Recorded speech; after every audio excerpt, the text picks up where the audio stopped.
Tawny, Scrawny lion. Once there was a tawny, scrawny, hungry lion who never could get enough to eat. He chased monkeys on Monday, kangaroos on Tuesday, zebras on Wednesday, bears on Thursday, camels on Friday, and on Saturday, elephants. And since he caught everything he ran after, that lion should have been as fat as butter. But he wasn't at all. The more he ate, the scrawnier and hungrier he grew. The other animals didn't feel one bit safe. They stood at a distance and tried to talk things over with the tawny, scrawny lion. "It's all your fault for running away," he grumbled. "If I didn't have to run for every single bite I'd get, I'd be as fat as butter and sleek as satin. Then I wouldn't have to eat so much, and you'd all last longer. You'd last longer."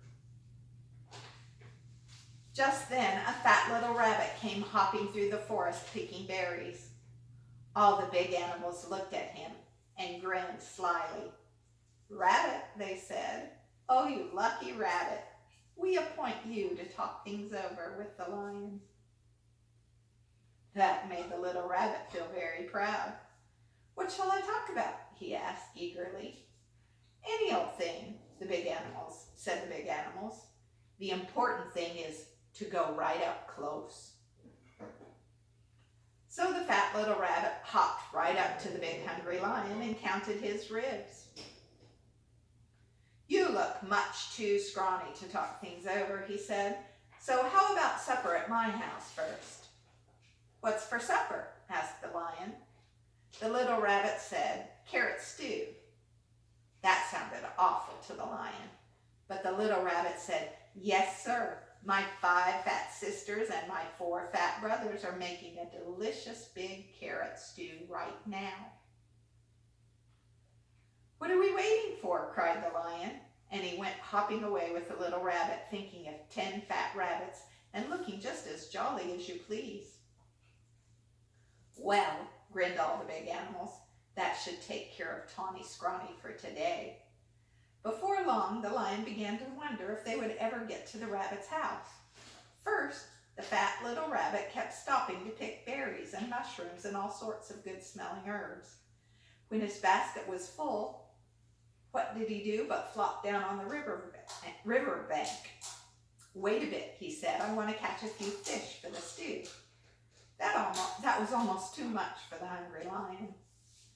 For a moment, he thought he would have to eat that one little rabbit then and there, but he kept saying 5 fat sisters and 4 fat brothers over and over to himself.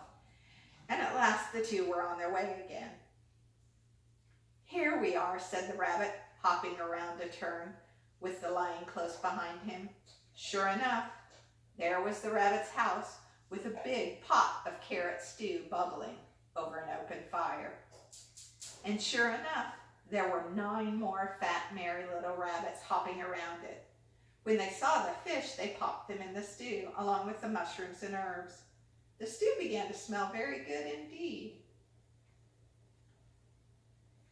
And when they saw the tawny, scrawny lion, they gave him a big bowl of hot stew. And then they hopped about so busily that really it would have been quite a job for that tired, hungry lion to catch even one of them.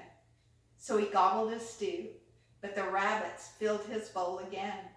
When he had eaten all that he could hold, they heaped his bowl with berries. And when the berries were gone, the tawny, scrawny lion wasn't scrawny anymore. He felt so good and fat and comfortable that he couldn't even move. "Here's a fine thing," he said to himself. "All these fat little rabbits, and I haven't room inside for even one."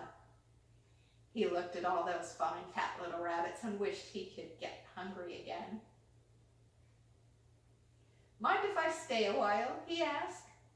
"We wouldn't even hear of your going," said the rabbits. Then they plumped themselves down in the lion's lap and began to sing songs. And somehow, even when it was time to say goodnight, that lion wasn't one bit hungry. Home he went through the soft moonlight, singing softly to himself. He curled up in his bed, patted his sleek, fat tummy, and smiled. When he woke up in the morning, it was Monday. "Time to chase monkeys," said the lion. But he wasn't one bit hungry for monkeys. What he wanted was some more of that tasty carrot stew.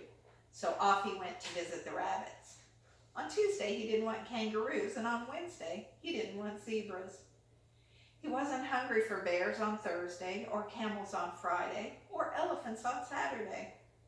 All the big animals were so surprised and happy. They dressed in their best and went to see the fat little rabbit. "Rabbit," they said, "oh, you wonderful rabbit, what in the world did you talk to the tawny, scrawny, hungry, terrible lion about?"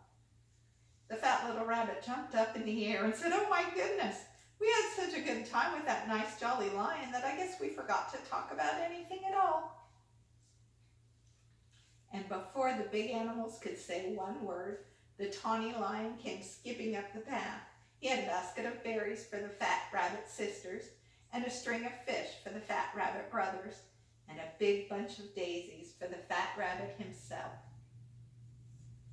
"I came for supper," he said, shaking paws all around. Then he sat down in the soft grass, looking as fat as butter and sleek as satin and jolly as all get out, all ready for another good big supper of carrot stew. Grandma loves you.